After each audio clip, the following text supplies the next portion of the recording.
I remember this moment when a client said to me, it doesn't have to be a 24/7 commercial about me, when she was doing her marketing and presenting her content to her audience. And I think that when people have this aha, it's a great moment. But how do we get to this aha? There's a lot of junk behind that. So today, marketing are talking about what to do when marketing feels like pushy and gross and like you're a 24/7 commercial for yourself and your products and your services. Why does this happen and what are we supposed to do about it? Hi, Claudia. Hi, Jen. How are you doing today? I always want to say good morning, but it's afternoon over in Amsterdam, the Netherlands. Almost end of the day. You're like crawling across the finish line. Okay, so let's talk about this issue. How do with your marketing clients? How do they? What are the words that they use? My people usually say pushy and gross. They say it feels salesy. How can I prevent my marketing from feeling salesy? And yes, and by salesy they mean feeling pushy or imposing yourself or not pleasant to do. So in America, we have this old paradigm of the used car salesman who's got like exactly. Is it the same in the Netherlands? Do you have the same paradigm? Well, I'm not sure, but the analogy works because they are very pushy, and people that works with sales targets can be very pushy. Yes. Okay. So, can you hear me? No, there's a lot of background noise. That is super weird.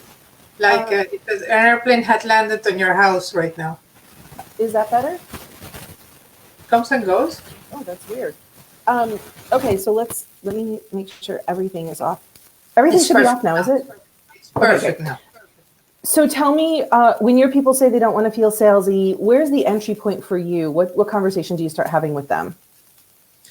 Well, the reason why we tend to feel salesy, it's because there are two reasons. You either are not listening to your client, and hence, which is the car sales situation, they are not thinking with you, they are not helping, they are not collaborating, and they are not supporting you. So they are trying to sell you something you are not yet interested or ready to get.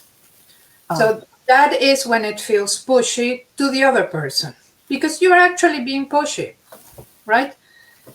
So when you are not listening to your client and you are selling, whether because you don't listen or you are desperate to make some money this month and you need to sign up a client, then you can come over as pushy.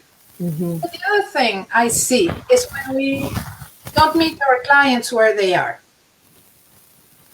and we try to sell them something they are not ready to buy. So in the analogy line, let's suppose we go back to 1970s and I am trying to sell you a mobile phone.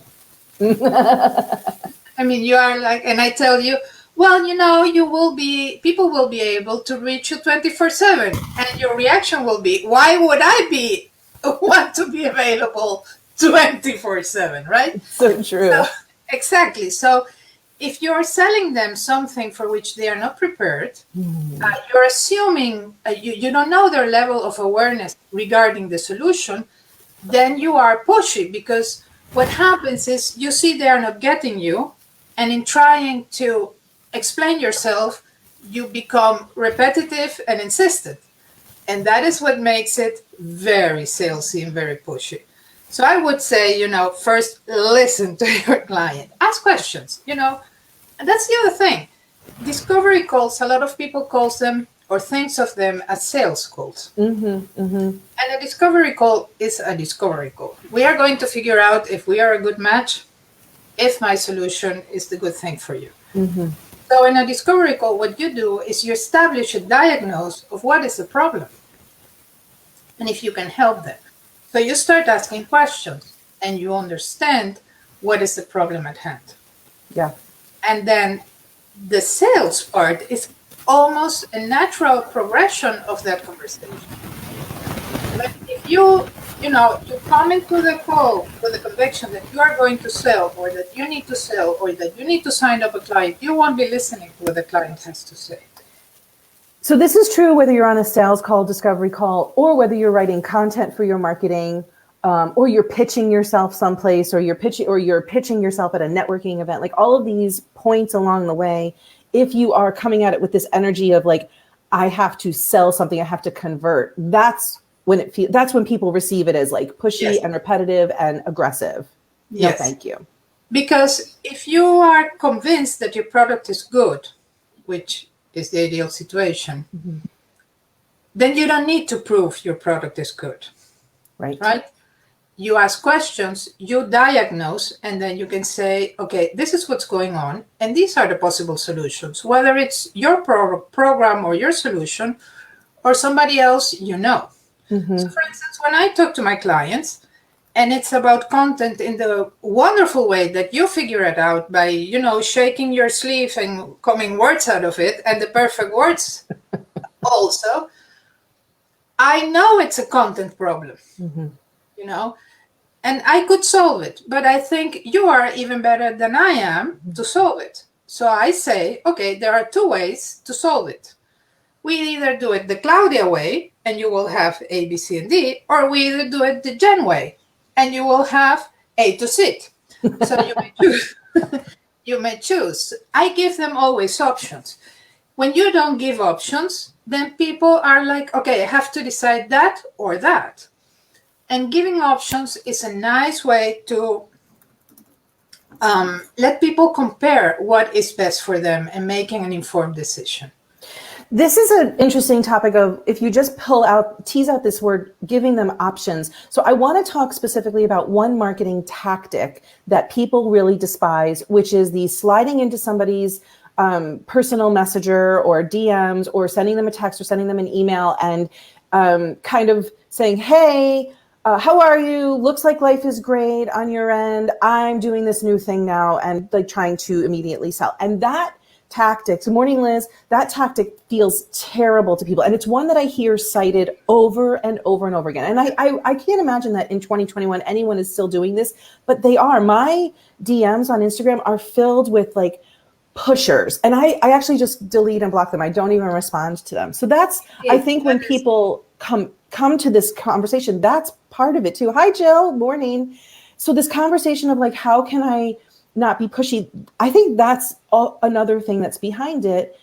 And when you do that to somebody, or when you receive that from somebody, you feel like you don't have any option. Like if somebody comes into your DMs with, hey, I'm here, I have this thing to sell you. Like you're like, I can either ignore what I do in those cases is, have you spent 2 minutes reviewing my profile? If you had, you would know I am not your ideal client. Hasta la vista. Hasta la vista.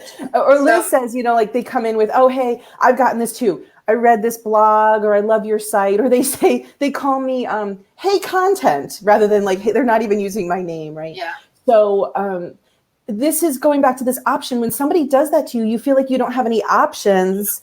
You're just like, oh, I either have to be rude, or I want to be rude. That's my first thing. I want to be rude. Or I have to do something like block you, which also feels gross to me. I don't want to like block people, but it definitely doesn't open up a conversation.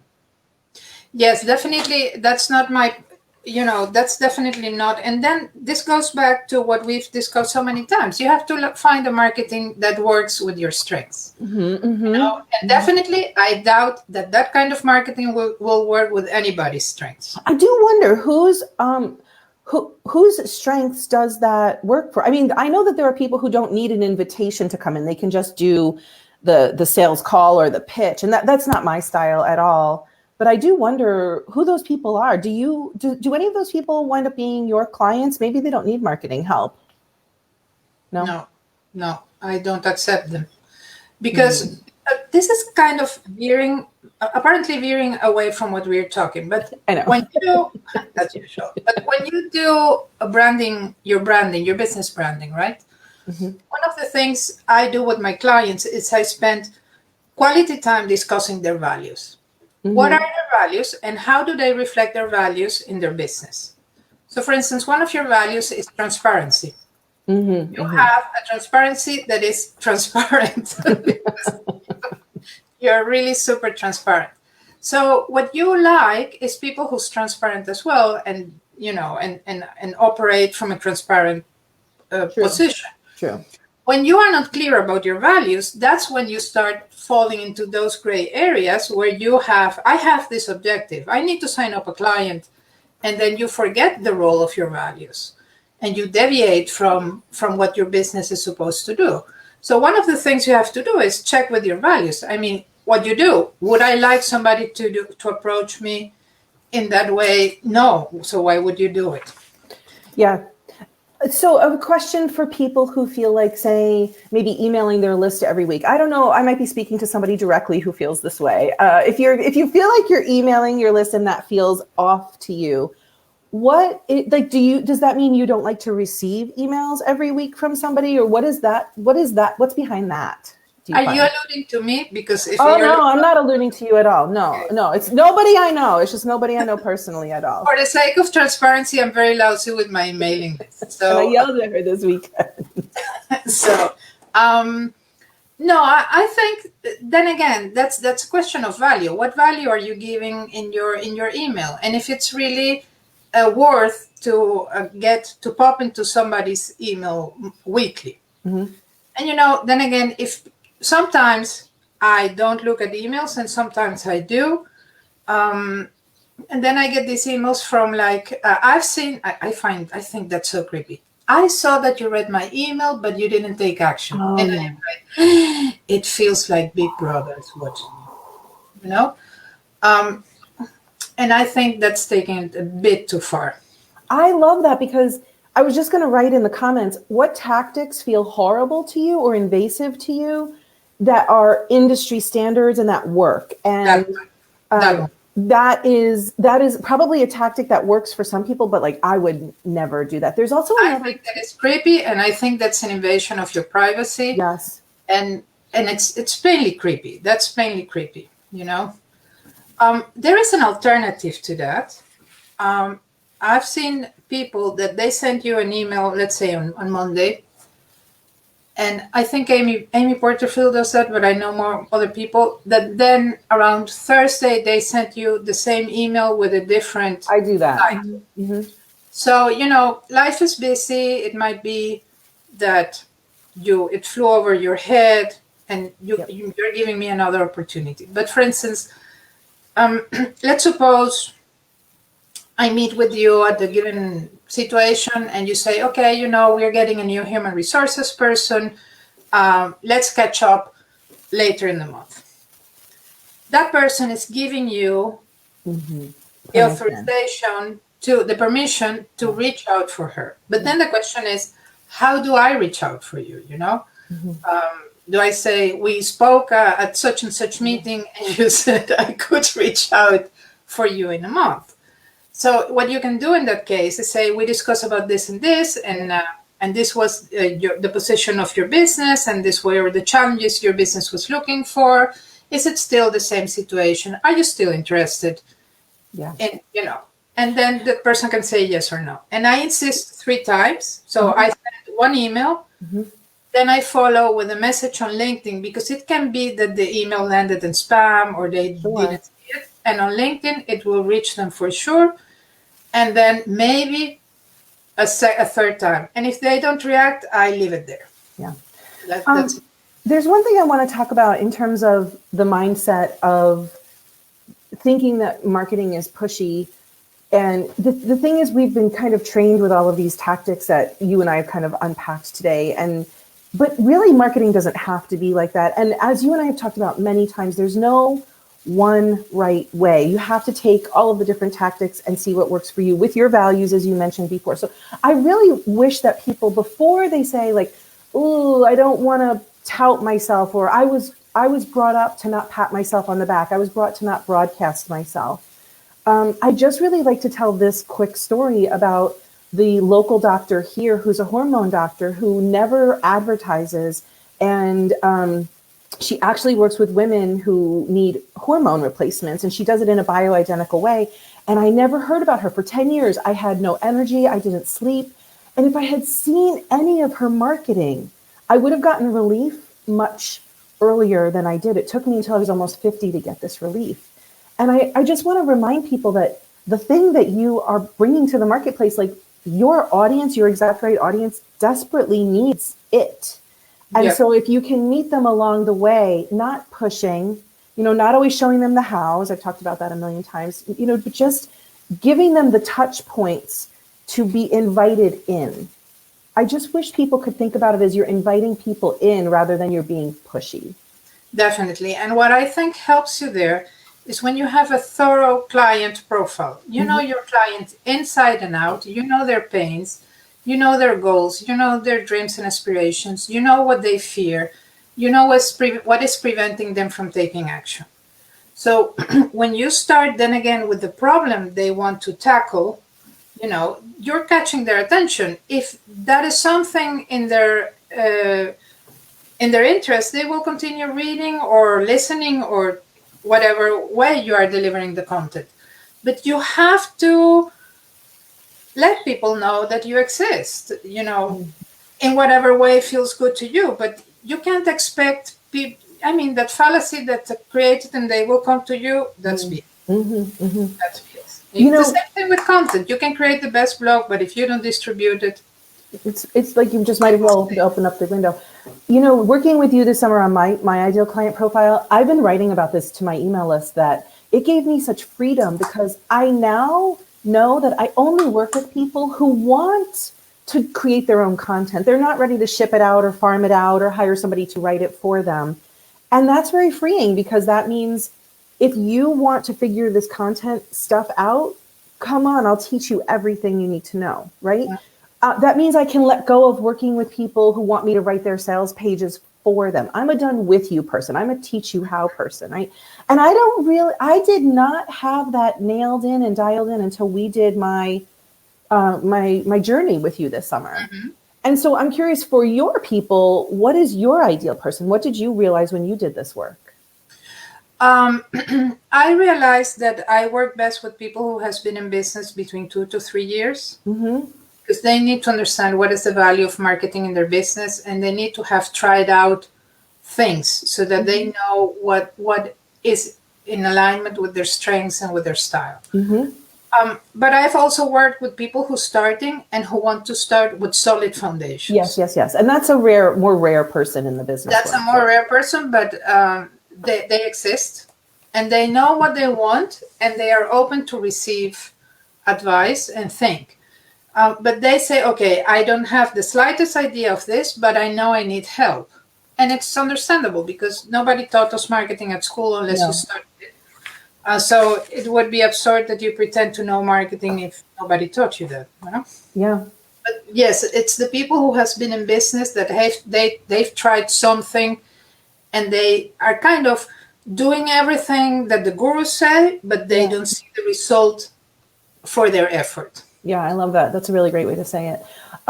So we're going to wrap up because if you are feeling like you're 24/7 commercial for your business, I invite you to think about taking your customer along the journey. It's not just always, here's my thing, here's my thing, here's my thing.